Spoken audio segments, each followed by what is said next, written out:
wah asik nih kita daki gunung malam-malam nih. Bakal ada apa ya gitu. Ngelihat segerombolan perempuan. Dia bisa bilang perempuan karena yang dilihat itu wujudnya adalah perempuan dengan rambut yang panjang, berantakan kayak mekar gitu. Bay, kayaknya enak ya. Kita nih malam-malam gini, dingin, kabut, ditemenin perempuan.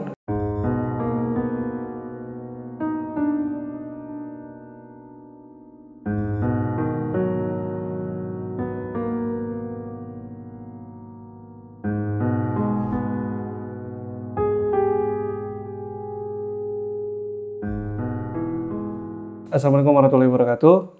Halo sahabat misteri, perkenalkan nama gue Heidi dari channel Pancong Musiman.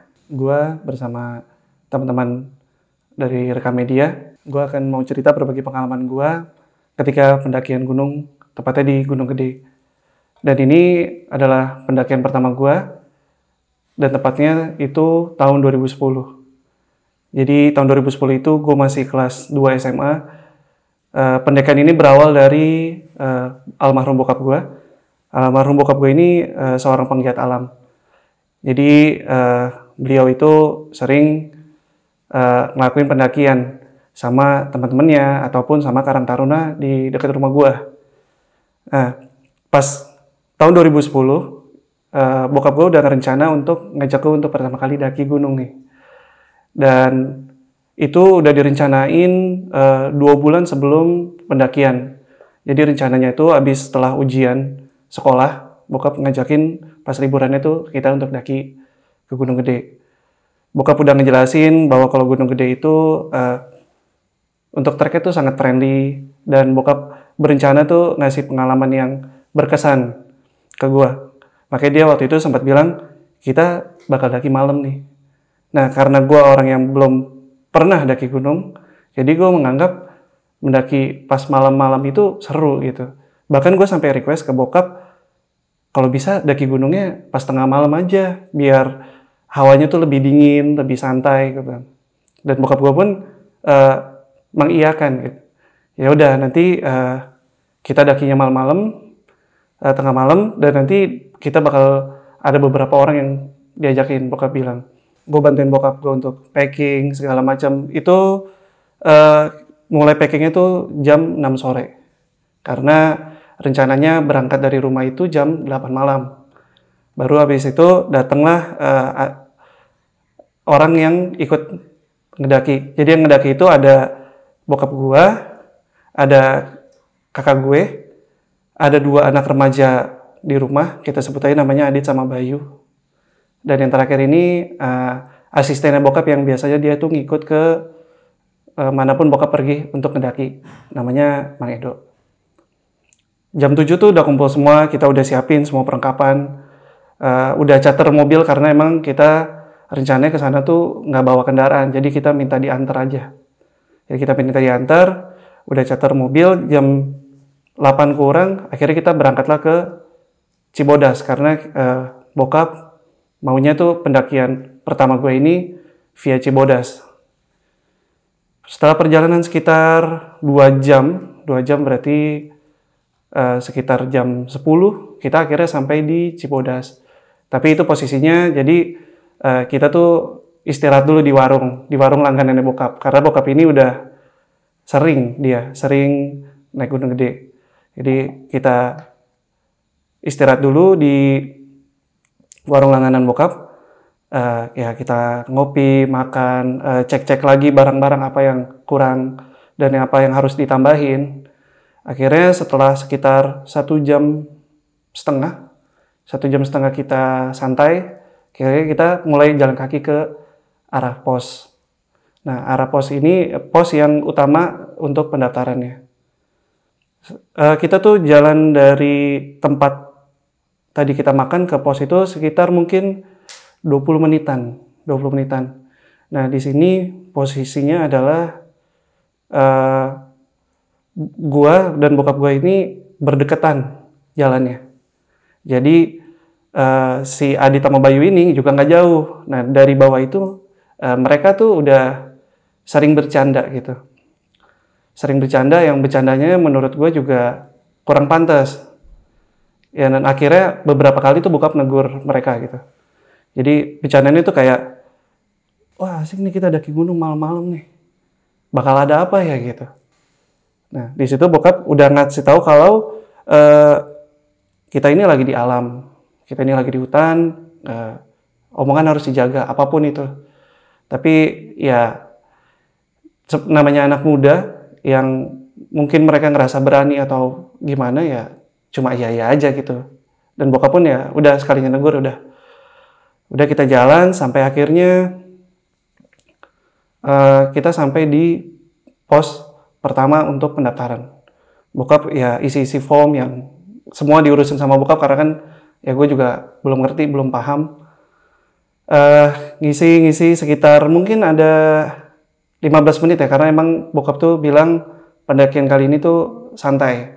Jadi kita nggak diburu-buru, kalau emang kita capek ya kita banyak istirahat pun nggak masalah. Kira-kira sekitar mungkin 15 sampai 20 menitan lah kita di pos pendaftaran pertama itu. Jam 12 lewatan lah. Seingat gue jam 12 lewatan, akhirnya kita mulai pendakian. Jadi sebelum pendakian tuh bokap tuh kayak nge-briefing dulu kita. Jadi bokap ngasih tahu kalau ini kita akan masuk ke hutan yang nggak ada siapa-siapa di situ. Kondisinya akan gelap banget di dalam sana. Bokap bilang banyak-banyak berdoa, jaga mulut, dan pokoknya bokap tuh nyusun untuk perjalanan kali ini, pendakian ini, posisinya adalah bokap gue tuh paling depan. Terus habis itu posisi gue yang kedua, di belakang gue ada kakak gue. Baru yang di belakang gue ini ada dua anak remaja tadi yang ikut, yang namanya Adi sama Bayu. Baru yang paling terakhir, asisten bokap gue itu Mang Edo. Akhirnya pas udah kita doa, kita udah siap-siap, barulah kita mulai perjalanan dakiannya. Pas masuk anak tangga pertama di jalur pendakian, itu tuh sebelumnya suasana tuh ya seperti di hutan pada malam hari, banyak suara serangga, nggak sepi lah gitu. Tapi gue nggak tahu kenapa pas masukin anak tangga pertama itu tiba-tiba langsung kayak sepi banget, nggak ada yang namanya suara serangga ataupun bahkan suara angin. Gue di situ masih kayak, oh ini ada apa ya? Kok bisa sepi kayak gini gitu? Tapi ya gue masih mencoba berpikir rasional karena mungkin namanya suasana hutan malam berbeda-beda. Gue berpikirnya seperti itu aja. Jadi bokap tuh ngasih tahu kalau nanti takut ataupun ngerasa nggak berani ngeliat ke depan, bokap tuh bilang, nyaranin ya udah lihat aja ke bawah, senternya ke bawah aja, nggak usah ngeliat ke depan. Dan bokap tuh selalu bilangin banyakin doa, jangan lepas dari doa. Karena apa ya? Karena bokap ngomong kayak gitu, gue jadi kesuges sama sesuatu hal, entah apa, jadi kesuges, jadi ada timbul rasa takut di situ. Makanya pas beberapa menit pertama mulai pendakian, itu gue selalu nyentar ke bawah. Gue nggak berani lihat kanan kiri. Bahkan gue untuk ngeliat ke depan pun gue nggak berani. Jadi gue cuma ngikutin langkah bokap gue aja di depan. Gue ngikutin langkah bokap gue.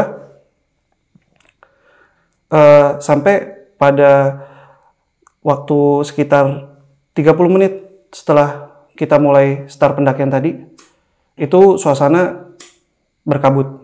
Kabutnya sih nggak terlalu tebal, tapi kabut-kabut tipis. Yang malah menurut gue suasana itu lebih mencekam lagi. Karena pertama nggak ada suara apapun, nggak ada suara serangga, nggak ada suara angin malam, ditambah kabut lagi. Di situ gue masih makin nggak berani untuk ngeliat ke depan gitu. Nah tapi pada ada satu momen, akhirnya gue tuh ngeberaniin untuk ngeliat ke depan. Gue ngeliat ke depan, gue nggak tahu itu apakah halusinasi gue atau emang kenyataan yang gue lihat. Tapi mungkin jaraknya sekitar 30 meter ke depan, itu ada, pertama gue ngeliat kayak tukang bakso. Iya, gue sampai mikir, ini kenapa ada tukang bakso ya di tengah hutan. Tapi posisinya tukang bakso itu, dia tuh ngadepnya ke kanan. Jadi kalau dari posisi gue jalan itu, dia itu ngadepnya ke kanan, jadi nggak ngadep ke arah guanya. Dan dia tuh kayak diem aja. Baksonya tuh kayak tukang bakso gerobakan. Kayak gerobakan gitulah. Dan itu kelihatannya tuh samar-samar, makin lama makin samar, karena kan kabut juga kan, kabut-kabut tipis gitu. Dan pas setelah makin deket, nggak ada gitu. Gue nggak ada. Gue sempat kayak bingung, ini guanya yang kecapean atau emang beneran gue lihat gitu. Cuma di situ gue berusaha untuk cuma diem aja, gue nggak nyoba nanyain ke bokap gue. Dan lebih anehnya lagi, setelah kejadian gue ngeliat si tukang bakso itu, jadi di rumah gue itu ada mbak yang kerja di rumah gue. Tapi nggak tahu kenapa gue juga heran. Kejadiannya tuh sama kayak si tukang bakso ini. Jadi di depan gue ngelihat mbak gue dengan posisi yang dia tuh kayak pakai baju warna oranye, kayak baju Bali gitu, celana pendek. Cuma rambutnya lebih berantakan aja. Dan dia tuh posisinya ngadep ke kita semua, ngadep ke tempat kita lagi jalan gitu. Dan yang bikin gue kayak makin gak berani untuk maju, dia tuh posisinya kayak apa ya, kayak nunduk terus kayak ngangkat pala gitu. Gue sempet berhenti, sampai bokap gue tuh nanya, kenapa gitu. Gak apa-apa, capek gitu. Padahal gue makin gak berani untuk maju ke depan. Cuma sama kayak kejadian tukang bakso sebelumnya itu, pas kabutnya makin agak tebel, hilang aja, nggak kelihatan apa-apa. Akhirnya udah lanjut jalan lagi. Suasana tuh menurut gue apa ya, lebih kayak ke nggak nyaman. Gue ngerasa kayak kok engap ya gitu, kok berasa kayak panas gitu. Padahal sebenarnya suhu di Gunung Gede itu lumayan dingin gitu, apalagi pas pendakian malam. Gue tapi nggak tahu kenapa ngerasanya tuh engap aja. Nah, setelah sekitar, gue lupa berapa puluh menit jalan, kita tuh jam sekitar 1 kurangan kita akhirnya sampai di namanya Telaga Biru. Nah, sebelum sampai Telaga Biru nih, ada kejadian yang bener-bener di luar nalar, yang gue pun sampai sekarang masih heran kenapa bisa kejadian kayak gitu. Jadi pas kita sekitar 200 atau mungkin 100 meter sebelum sampai si Telaga Biru ini, kita tuh rame-rame dengar suara orang pada ketawa. Ketawanya tuh kayak ketawa bercanda gitu, tapi suaranya tuh perempuan sebenarnya. Yang gue berpikir adalah, gue seneng, oh di depan situ ada orang ngecamp nih. Gue seneng karena akhirnya gue ketemu sama pendaki lain, nggak cuma kelompok gue doang. Di situ gue agak lumayan berkurang rasa takut gue. Tapi pas akhirnya sampai di sana, nggak ada apa-apa, nggak ada orang ngecamp ataupun nggak ada pendaki yang lagi istirahat. Dan itu posisinya semua orang dengar. Kenapa gue bisa cerita kayak gini? Karena sebenarnya bokap gue itu orangnya tuh sensitif. Dia bisa ngelihat suatu hal yang nggak bisa kita lihat gitu. Dia sering banget kayak tiba-tiba ngasih tahu, tadi di situ ada orang duduk atau apa. Dan dari sini pun gue mau ceritain dari sudut pandang bokap gue ketika pas di Telaga Biru dan guanya. Nah pas nyampe Telaga Biru itu tuh nggak ada apapun, nggak ada orang yang duduk, nggak ada pendaki yang lagi istirahat ataupun orang ngecamp. Di situ kita semua tuh kayak bingung. Kita tuh kayak nggak nanya, tapi kita tatapan satu sama lain kayak, tadi tuh suara apa? Maksudnya suaranya siapa gitu? Kok bisa ya ada suara rame-rame ketawa gitu, tapi nggak ada siapapun di depan kita. Padahal tuh pas suara ketawa itu tuh jaraknya tuh nggak terlalu jauh, mungkin sekitar 100 sampai 200 meter kita sampai Telaga Biru. Nah, bokap gue waktu pas di Telaga Biru itu Awalnya dia tuh nggak ngelihat apa-apa. Cuma pas kita lagi istirahat, kita kan di sana istirahat, kita duduk bentar, bokap duduk di pos dan dia tuh sempat ngelihat ke arah belakang posisi kita istirahat itu telaga birunya. Di situ bokap gue dia cerita ngelihat segerombolan perempuan. Dia bisa bilang perempuan karena yang dia lihat itu wujudnya adalah perempuan dengan rambut yang panjang, berantakan kayak mekar gitu. Cuma mereka posisinya melawan arah dari kita, jadi membelakangi kita posisinya. Dan pakaiannya tuh lebih kayak ke abu-abu kotor. Bokap lihat. Itu sekitar, kata bokap, ada 6 gerombolan perempuan dan itu cuma diem aja. Dan itu ada posisinya di seberang. Ada di seberang danau. Dan bokap gue nih sebenarnya udah tahu kalau kita nih diikutin. Setelah kita sekitar mungkin ada, nggak lama sih, kita di Telaga Biru itu nggak lama, 10 menitan lah. 10 menitan kita istirahat, kita lanjut lagi. Nah, bokap gue itu kan posisinya ada di depan. Dia tuh yang mimpin perjalanannya. Di posisi gue itu ada di belakang bokap. Nah, bokap bilang selama kita perjalanan dari Telaga Biru menuju, ada itu yang rawa-rawa yang jembatan kayu. Nah, itu bokap ngelihat ke kanan kiri itu ada orang yang sama dia lihat kayak di Telaga Biru, perempuan dengan pakaian yang abu-abu kotor, rambutnya meringkel tebel panjang, tapi posisinya ngadep ke kanan atau nggak ngadep ke kiri. Jadi kalau posisinya gue lurus begini, dia tuh ngadep kanan, jadi nggak nunjukin mukanya, dia cuma kayak nunduk aja gitu. Posisinya tuh ada yang di atas pohon, dan itu sendiri, ada yang berdua pun juga nggak sederet gitu. Jadi yang satunya di kanan jurang, yang satu lagi ada di pinggiran jalan setapak tapi agak jauh di depan. Nah, bokap tuh dari situ udah mulai baca-baca doa karena menurut dia kok makin ke depan ini makin diganggu gitu. Tapi di situ posisinya yang tahu hanya bokap. Yang ngelihat itu bokap. Dan bokap gue ini adalah orang yang dia tuh nggak mau ngasih tahu, nggak mau langsung bilang ke teman-temannya kalau dia tuh ngelihat sesuatu pas lagi di jalur pendakian itu. Akhirnya sekitar 30 menitan lah, lebih. Karena emang jalannya benar-benar santai. Kita tuh sampai di yang jembatan itu kan. Jembatan yang kayu, rawa-rawa. Nah, anehnya lagi di sini tuh yang tadinya gue bilang, tadi tuh hutan tuh berasanya sepi, nggak ada angin, nggak ada suara serangga. Di situ tuh tiba-tiba anginnya gede. Angin gede banget kayak mau hujan, tapi ngeliat langit itu tuh cerah banget. Jadi kayak anginnya tuh angin, menurut gue kayak nggak wajar sih, karena anginnya tuh kenceng banget.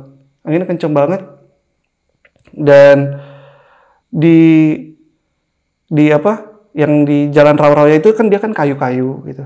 Dan kalau kita injek tuh pasti bunyi gitu.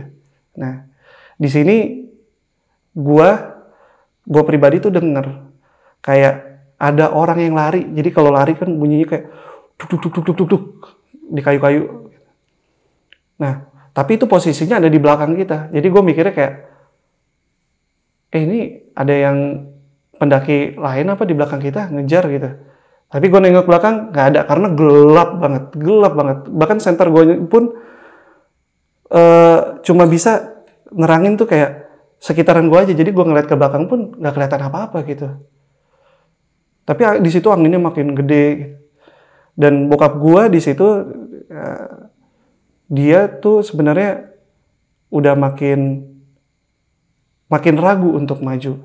Bokap cerita tuh sebenarnya makin ragu. Karena di rawa-rawa itu yang paling ngeganggu dia adalah si perempuan ini dia tuh ada di jalur kita. Dia tuh makin lama tuh makin ngedeket gitu. Bokap gue ngerasa kayak makin ngedeket dan kayak makin berani gitu. Jadi walaupun bokap gue kayak udah ngerasa baca doa kok kayaknya makin kayak ditantangin gitu. Bokap gue ngerasa kayak makin ditantangin. Dan yang bokap gue tuh jadi kayak sempet kaget. Gue ngeliatnya kaget karena dia di depan gue. Dia kayak gitu. Nah, tapi dia di situ nggak ngomong apa-apa. Nah, tapi pas udah dari situ tuh, yang pas dia udah di rumah itu dia cerita, dia bilang yang pas dia kaget itu sebenarnya ada satu cewek atau satu perempuan yang dia lihat tadi itu bener-bener berdiri di tiang kayu. Kan itu ada jembatan itu ada tiang kayunya. Jadi kayak tiang beton. Nah itu cewek itu berdiri. Tiba-tiba di sampingnya. Dan itu bokap bilang ya lebih tinggi lagi, postur badannya lebih tinggi lagi, mungkin ada sekitar 3 meter dan itu katanya ketawa gitu, dia ketawa, makanya bokap gue sempat kaget. Udah dari situ bokap gue berpikir adalah ini harus cepat-cepat sampai tempat ngecamp. Bokap berpikiran harus cepat-cepat sampai tempat ngecamp karena dia ngerasa ini tuh udah makin gak kondusif. Makanya di situ bokap gue tuh sempat bilang kayak kita jalannya agak cepet dikit ya gitu biar nggak kecapean nih, alasannya bokap gitu, biar kita nggak kecapean nanti di tempat campnya tuh nyampenya lama karena kita pagi itu kan rencananya mau summit.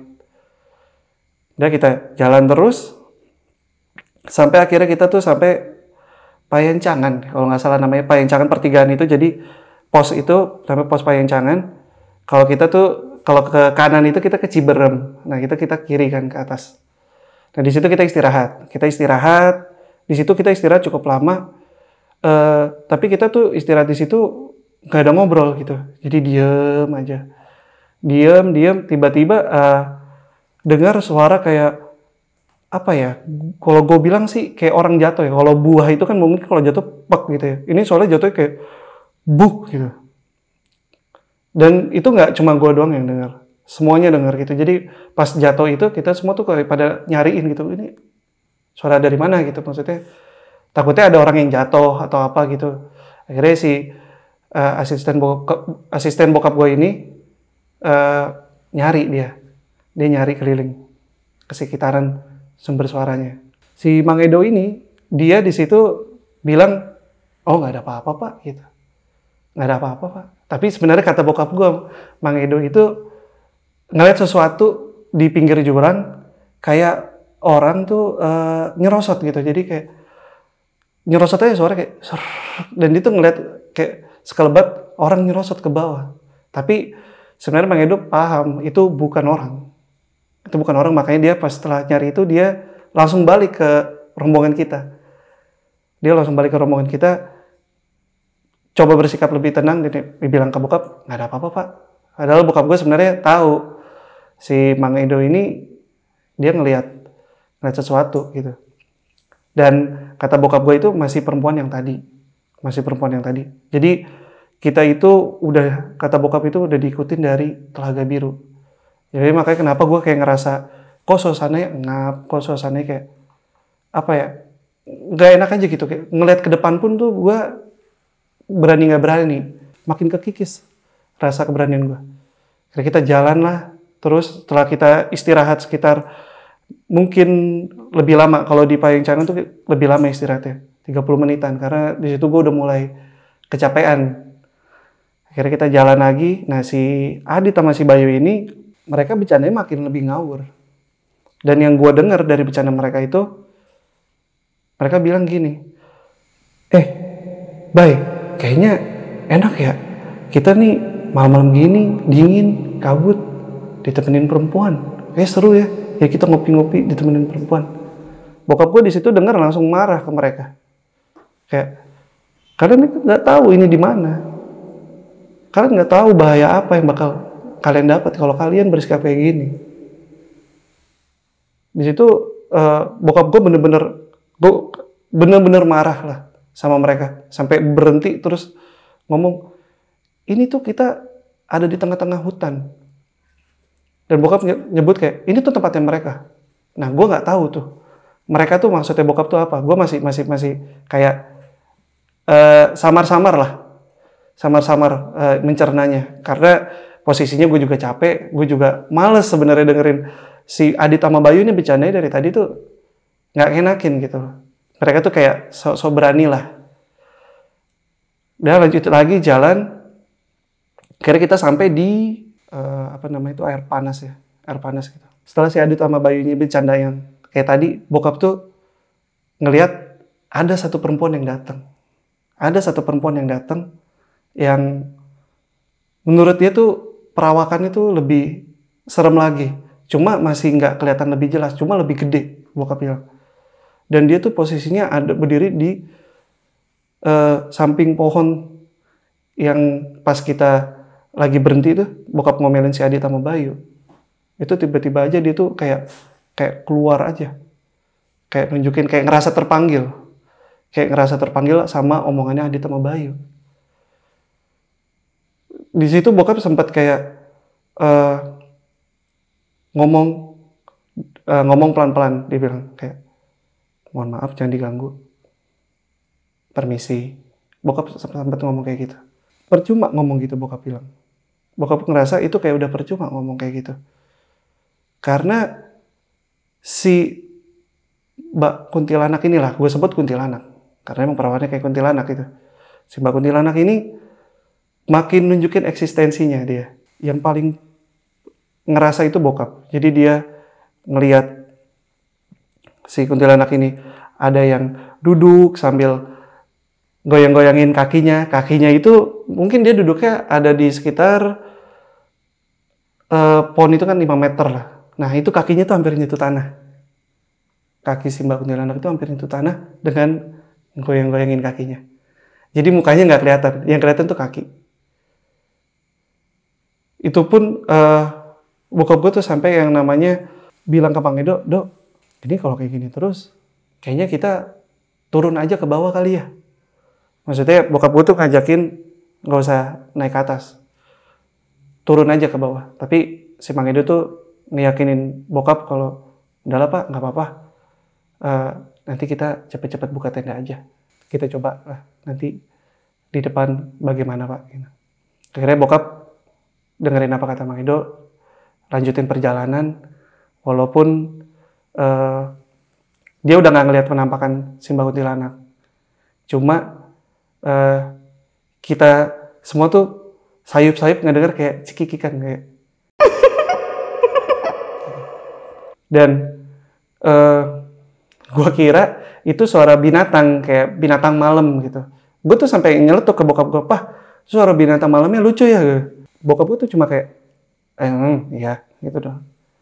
Dia lebih kayak nggak mau ngejelasin sebenarnya itu bukan binatang. Cuma menurut gue suara cekikannya kayak binatang, tapi apa ya? Nggak pernah gue dengar sama sekali. Sampai akhirnya kita tuh udah mungkin sekitar 1,5 jam ya jalan. Dari kita tadi yang di pos pendakian itu jam 12-an, berarti sekitar jam 1:30 lewat lah kita berjalan, atau hampir 2 jam. Di situ bokap sempat kayak ragu. Bokap gue tuh sempat kayak ragu. Dok, ini yakin kita mau nyebrang gitu? Ya Pak, nyebrang aja, ayo Pak kita. Ini kan kita biasa lewat sini gitu. Kita kan udah berkali-kali Pak daki lewat sini. Iya Dok, tapi saya nggak yakin. Nah, bokap itu cerita aslinya kenapa dia nggak yakin. Dia sebelum yang kita ngincekin untuk jalur air panas itu dia ngelihat sosok kayak genderuwo. Dia ngelihat sosok genderuwo berdiri di samping kanan jurang. Padahal itu jurang, kata bokap gue. Itu jurang. Dan itu bokap bilang itu jurang itu dalam banget. Jadi dia posisinya adalah berdiri tegak, tapi tangannya tuh kayak bersender di tebing yang kita bakal lewatin itu tuh, air panas itu. Nah, di situ bokap ngerasa kayak kita nih nggak boleh lewat gitu. Tapi balik lagi ke yang gue bilang sebelumnya, bokap gue itu orang yang nggak bakal ngomong kalau dia tuh ngeliat sesuatu. Tapi di situ gue ngeliat muka bokap gue tuh kayak orang yang apa ya, nggak biasanya gue ngeliat dia tuh kayak ragu. Gue bilangnya bukan takut dia, tapi kayak ragu, kayak lebih kayak berpikir ini lanjut atau enggak ya gitu. Cukup lama berdiskusi sama si Mang Edo, sama kita semua, kayak bokap tuh ngejelasin ini tuh kanan kita jurang, harus hati-hati, ini tuh licin, ini batu yang banyak lumutnya. Sampai dia ngejelasin kayak gitu dan nanya balik ke kita, kalian mau jalan sekarang atau mau buka tenda di sini nih? Karena gue berpikirnya ini tuh kayaknya tempatnya nggak ini nih, nggak apa ya, nggak nyaman gitu untuk kita buka tenda. Bokap makin kayak ngeyakinin udah kita buka tenda di sini aja gitu. Bokap makin ngeyakinin kita untuk kayak nggak lewat situ. Tapi kita tuh kayak ya udah lanjut aja ke tempat yang papa bilang, di kandang badak. Emang tujuan kita itu adalah ke kandang badak. Kita bakal buka tenda di situ dan baru nanti kita summit. Akhirnya ya udah kita mulai nyebrangin yang air panasnya itu. Tapi bokap bilang, kalian nanti pas lewat sini, pas kita udah mulai lewatin, bilang permisi ya, bilang permisi aja gitu. Kenapa pak gitu? Udah bilang aja permisi, bokap bilang. Ya gue berpikiran jadi yang kayak takut gitu. Gue jadi takut karena gue paham maksudnya bokap permisi itu adalah permisi ke si penunggu tempatnya. Gue tuh sampai yang tadinya takut ngeliat kanan kiri, gue jadi ngeliat kanan kiri gitu. Karena kayak gue jadi ngerasa takut tiba-tiba kayak entah apa ya, kayak dia nunjukin penampakan atau apa yang jadinya malah gue kaget. Jadi gue kayak lebih aware aja lihat kanan kiri gue. Dan di air panas itu tuh nggak tahu kenapa rasanya tuh kita kayak nyebrangnya lama gitu. Kayaknya panjang banget. Padahal kalau nggak salah sih sebenarnya nggak terlalu panjang ya. Tapi berasa itu kayak panjang. Habis itu bokap ini sempat nyuruh kita berhenti di tengah-tengah. Nggak tahu itu di tengah-tengah, tapi kita lagi di jalur yang air panas itu. Bokap tuh sampai ngomong, berhenti bentar. Kenapa pak? Nggak, berhenti bentar udah. Capek kan gitu bokap bilang.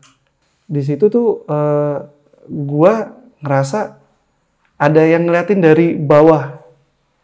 Jadi gua nggak tahu itu entah mata binatang atau mata apa, tapi kayak ada yang merhatiin di bawah, di samping kanan jurang itu. Gue sampai kayak nyenter gitu ke bawah, sampai ngeliat ya, kepala gue tuh gue dongakin, ada apa sih gitu. Bokap tuh apa? Udah nggak usah di center.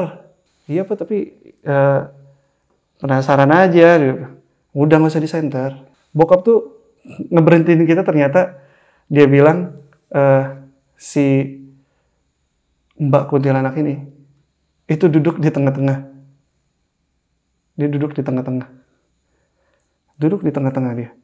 Dengan posisi yang ngebelakangin kita. Jadi itu posisi itu selalu ngebelakangin. Bokap bilang. Bokap tuh kayak nungguin sampai si Mbak Kuntilanak ini tuh ngilang. Karena dia posisinya duduk di batu dengan goyang-goyangin badan ke depan ke belakang. Dan kalau bokap bilang sih suaranya kayak orang ngerintih. Kayak gitu. Dan wujudnya pun sama gedenya sama yang kayak dilihat di atas pohon. Si Mbak Kuntinya kakinya tapi panjang, kalau ini beda lagi. Dia bilang kalau yang dia lihat tuh badannya tuh tinggi banget. Bahkan bokap gue tuh ngerasa kayaknya itu bukan badan yang tinggi, tapi leher yang tinggi, yang panjang, tapi ketutupan sama rambut-rambutnya. 5 menitan lah agak lama soalnya kita berhenti di tengah-tengah itu. Sampai ibaratnya gue bilang, Pak ayo Pak lanjut jalan, ini Pak tuh mulai basah karena kan kena air panas gitu, makin gak nyaman gitu. Sampai akhirnya bokap gue tuh kayak nyeletuk pakai bahasa Jawa kayak, wes minggir gitu. Udah minggir gitu. Gue kira tuh bokap tuh ngomong ke gue gitu, maksudnya udah minggir ayo. Habis itu baru bokap bilang si Mbak Kuntilanak ini ngilangnya tuh kayak kalau kata bokap ngebaur sama asap-asapnya si air panas ini. Jalan lagi sampai kita akhirnya ngelewatin si jalur air panas ini kan ada kayak pos gitu. Di situ gue minta berhenti lagi karena napas gue tuh makin berat gitu. Nah, kayak napas 1, 2, 3 kali tuh kayak berat banget. Si kabutnya ini tuh makin lama tuh makin tebel banget. Jadi jarak pandang tuh mungkin hanya sekitar 5 meter ke depan. Dan gue bilang ke bokap gue, kalau untuk lanjut jalan lagi, kayaknya nggak sanggup deh. Iya nggak tahu nih, berat banget napasnya gitu. Terus bokap gue bilang, baca ini. Jadi dikasih baca nama bokap gue. Terus bokap gue juga baca doa juga. Tapi gue ngerasa sih masih kayak ngap aja. Jadi yang ngap itu selain kayak gue napasnya itu kayak berat, suasananya tuh berkabut tapi panas gitu. Memang gitu, ya daki gunung pasti keringetan karena pakai jaket kan. Cuma menurut gue tuh panasnya tuh nggak wajar. Gue tuh sampai kayak buka jaket. Gue sampai buka jaket sampai gue bilang nggak mau pakai jaket apa. Tapi bokap gue bilang nggak bisa gitu. Kamu harus pakai jaket. Gitu. Takutnya hipo, kedinginan. Kamu ngerasa panas tapi sebenarnya suhu badan kamu tuh turun kata bokap.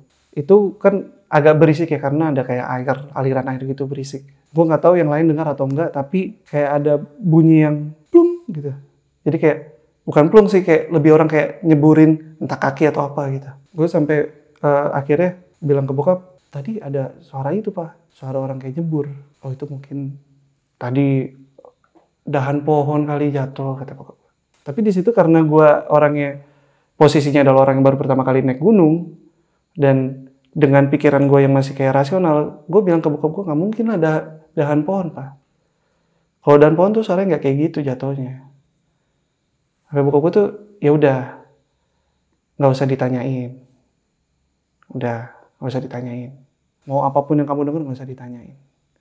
Karena bokap tuh ngerasa makin gue nyebutin apa yang gue denger, apa yang gue rasain, apa yang gue lihat tuh si kuntilanak ini tuh makin kayak keterpanggil gitu, kayak oh itu gue gitu, oh itu saya. Jadi bokap tuh samar-samar tuh kayak denger itu aku.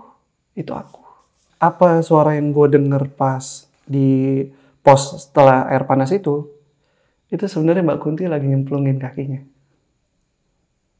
Posisinya dia ada di atas pohon lagi. Jadi yang kayak pas bokap lihat ada kaki panjang ke bawah. Nah itu dia posisi juga sama tuh. Cuma beda dia kayak nyemplungin kakinya gitu. Itu sekitar jam berapa ya? Jam 2-an lah kita di pos itu. Jam 2-an lewat kita di pos itu. Kira kita lanjut lagi menuju kandang badak. Kira sampai lah kita kandang badak. Kita sampai kandang badak itu mungkin 2:30. Lewat dikit. Tadinya tuh bokap bilang kita ngecamp di kandang badak. Di situ rame, enak, banyak pendaki yang ngecamp sebelum summit. Tapi kenyataannya pas kita sampai sana, itu tuh gak ada orang sama sekali. Jadi benar-benar sepi, cuma kelompok kita. Sampai pun itu gak istirahat, bokap tuh langsung kayak, ayo buka tenda. Jadi kayak benar-benar kayak ngeburu-buru banget deh. Akhirnya udah karena gue juga belum tahu cara masang tenda, akhirnya gue cuma duduk-duduk aja. Bokap gue sama Mang Edo lah yang ngerjain masang tenda. Udah selesai nih bokap gue buka tenda, bokap tuh sama Mang Edo langsung, Dok kamu tidur sama Adit sama Bayu, saya sama anak saya. Yaudah. Kita buru-buru langsung masuk tenda, karena dia tuh ngelihat si Mbak Kuntilanak ini ternyata udah nungguin. Dan posisinya tuh agak jauh sebenarnya kata bokap. Ada di atas pohon, tapi mungkin jaraknya kata dia sekitar 50 meter ke depan. Posisinya tuh ada di samping kanan tenda. Dan bokap gue bilang, udah ya langsung istirahat karena kita pagi ini mau submit. Dan bokap tuh bilang kayak, Dok, tolong dijagain Adit. Nah bokap tuh ngomong kayak gitu, lebih spesifik lagi. Dok, tolong dijagain Adit. Gue gak bisa tidur sama sekali. Posisinya emang gue capek, badan gue capek banget. Cuma gue gak bisa tidur. Kayak apa, kayak gak tenang aja. Pikiran gue tuh gak tenang. Kayak ngerasa ada yang ngawasin. Gue gak bisa ngeliat ada yang ngawasin ini, tapi gue ngerasa kayak diawasin gitu. Dan bener aja, pas gak lama setelah gue ngerasa yang kayak ada yang ngawasin, itu jadi kayak ada suara orang kayak nyerosot ke bawah, tapi dari pohon, jadi bunyi serrrr. Dan itu suaranya dari sebelah kanan, di sebelah kanan. Nah, bokap ini sebelum nyuruh kita masuk ke tenda, bokap tuh sempat naruh lampu emergency tapi di luar, di depan tenda kita untuk kayak nerangin. Pas gue dengar suara yang orang kayak turun dari pohon, karena si lampu ini, jadi tenda tuh kayak bebayang di luar. Bebayang itu kayak kita tuh bisa tahu di luar tuh kayak kelihatan ada pohon atau apa. Nah, di situ bener-bener gue ngeliat ada kayak perempuan tinggi gede. Tingginya tuh yang kalau gue lihat mungkin 3 meteran. 3 meteran menurut gue sih 3 meteran. Itu bebayang rambutnya bener-bener berantakan. Dan dia tuh lama-lama tuh kayak jalan gitu. Dan kedengeran suara kayak ada orang kayak nginjek daun-daun, kan di situ banyak daun gugur tuh. Ada yang manggil. Nah, manggil namanya si Adit. Suaranya tuh pelan, tapi kayak ngerintih gitu kayak, Dit, Adit. Dan itu semua tuh denger. Gua, bokap gua, kecuali kakak gue yang udah tidur gitu. Nah, Adit sama si Bayu Mangedo nih belum ada yang tidur sama sekali. Si Adit tuh apa ya? Dia tuh malah kayak nanggepin kayak, siapa ya? Dia bilang. Bokap gue tuh sampai ngomong, Dit, udah tidur. Udah tidur aja. Gak usah ditanggepin. Bokap bilang gitu. Karena si Mbak Kuntilanak nih makin lama tuh makin kenceng suaranya. Tadi suara kayak manggil yang ngerintih kayak, Dit. Terus dibarengin dengan dia kayak cicikikan gitu. Dit. Dit gitu. Dan kelihatan, gue tuh ngeliat kayak si bayangan si mbak ininya tuh, Mbak Kuntilanaknya, makin lama tuh makin ngarah ke si tenda si Adit ini. Si Adit ini orangnya kayak ngerasa berani. Dan dia kayak, apa sih manggil-manggil gitu. Bangun. Dia bangun dan langsung buka tenda. Langsung buka tendanya dia. Dia diem. Habis itu gak lama dia langsung kayak, Pak Jul, sini Pak gitu. Kenapa Dit? Udah kamu tidur aja. Pak Jul, itu ada orang di depan. Habis itu dia langsung teriak-teriak bangunin si Bayu sama si Mang Edo ya. Itu ada orang di depan. Akhirnya bokap gua bangun keluar dari tenda. Kalau bokap bilang sih si Mbak Kuntilanaknya hilang. Jadi nggak ada. Bokap tuh langsung nyamperin si Adit. Kenapa kamu? Itu Pak, ada orang tinggi gede di depan tenda. Mukanya tuh lancip. Terus hancur. Dia melotot ke sini. Melototnya ke arah saya Pak. Itu apaan tuh Pak Jul? Udah kamu tidur aja udah. Si Adit itu masih kayak nanya-nanya terus kayak, itu apaan? Sampai si Mang Edonya ini sampai bingung nenanginnya dia. Karena si Adit ini kayak orang panik banget ya, ketakutan banget. Akhirnya bokap gue inisiatif di depan tenda. Kebetulan bokap tuh selalu kemana-mana tuh bawa Quran. Akhirnya bokap ngaji di depan tenda.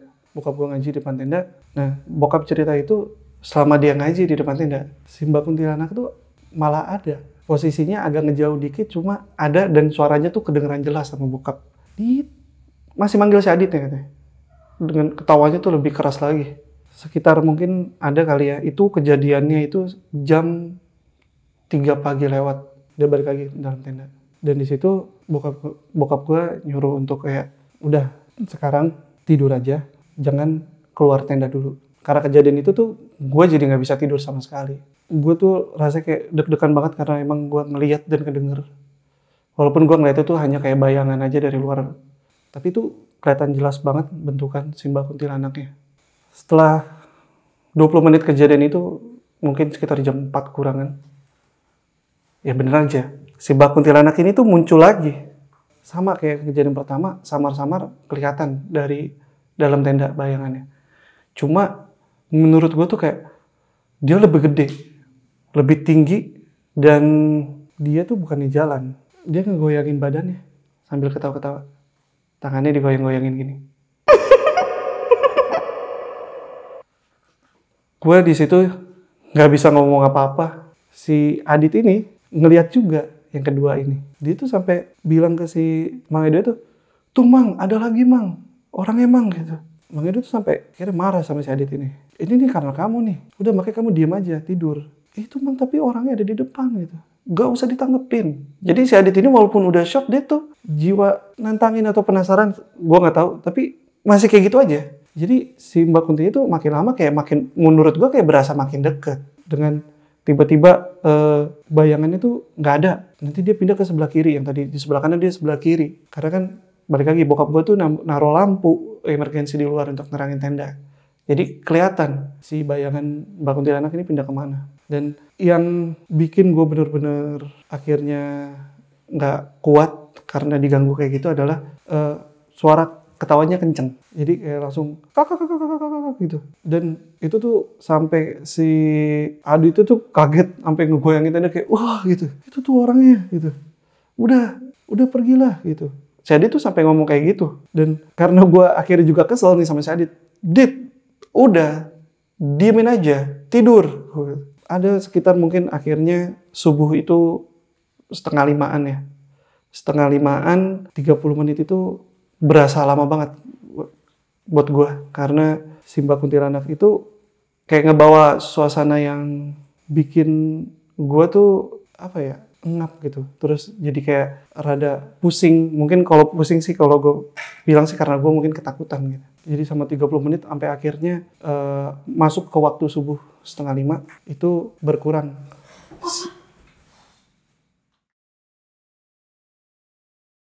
Lanjut.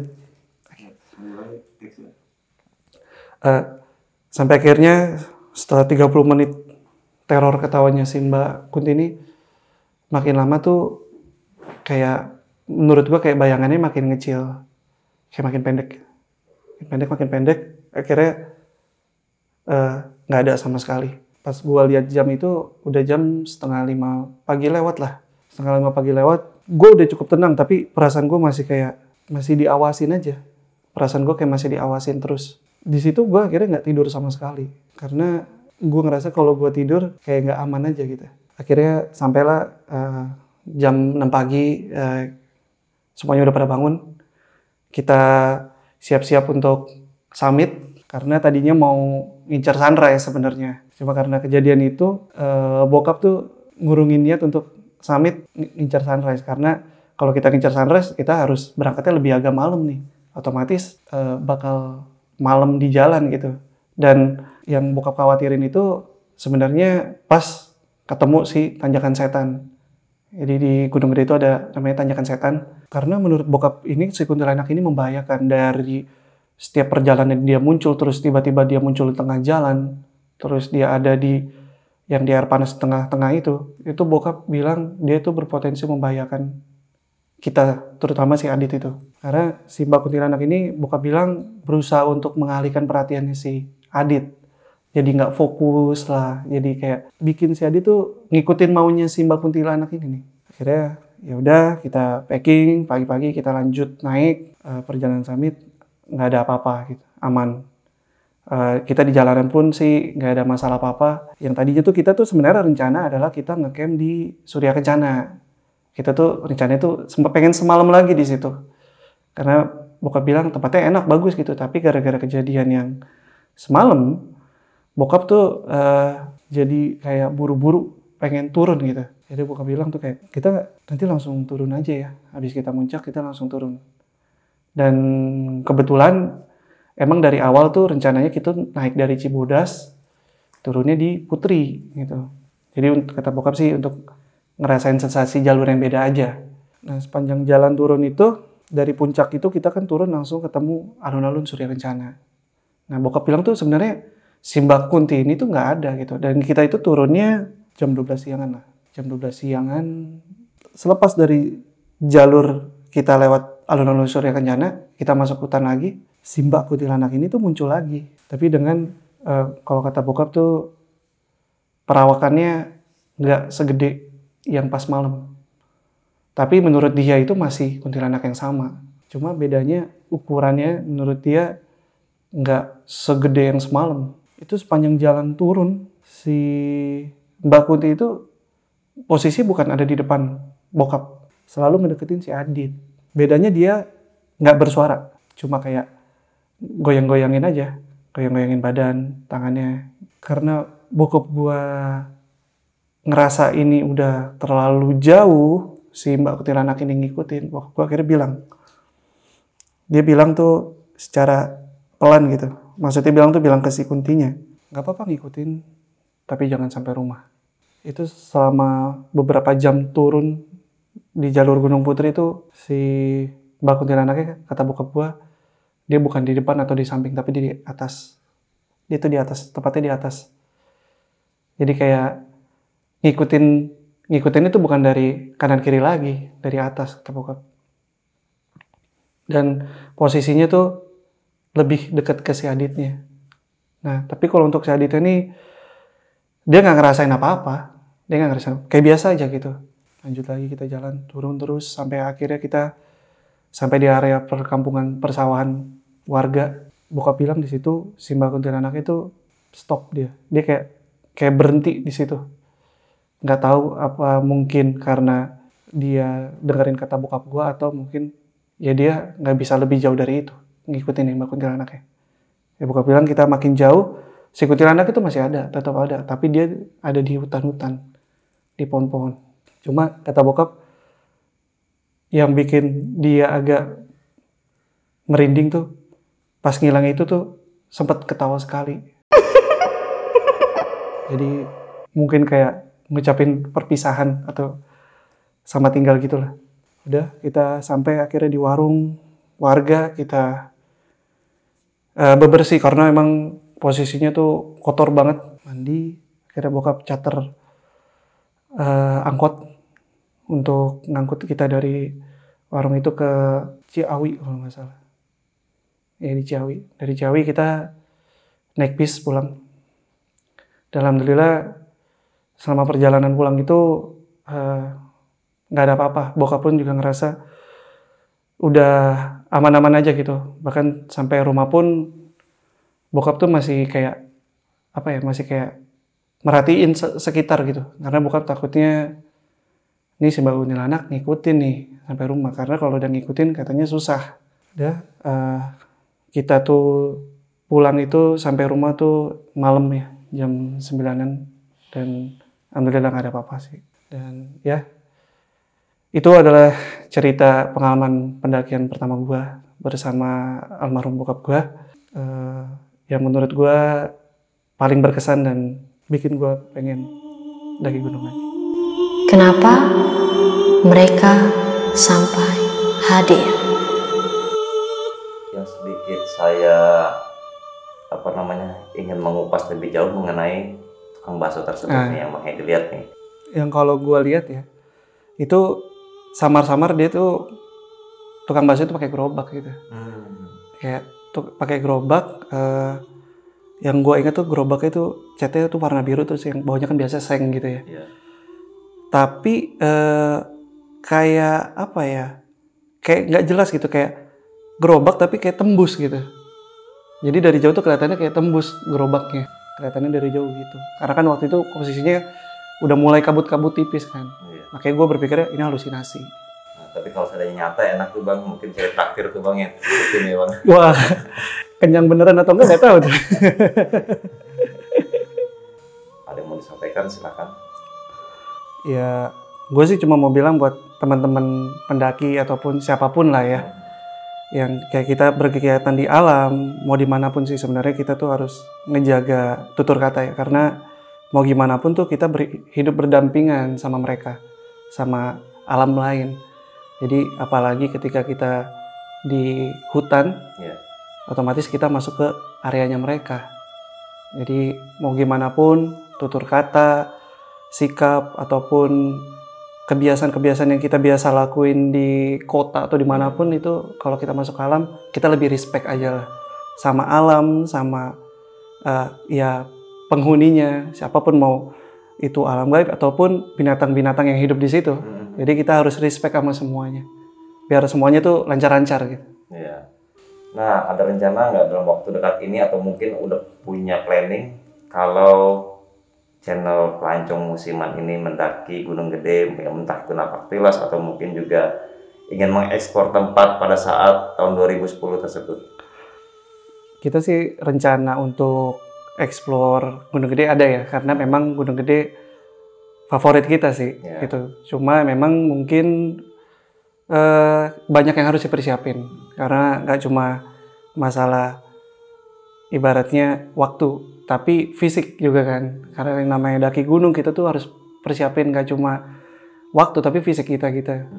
Dan mungkin dalam waktu yang nggak cukup lama sih, kayaknya kita bakal ke Gunung Gede lagi. Tapi lebih tepatnya kita mau have fun aja, kita mau sharing Gunung Gede tuh asiknya apa sih gitu.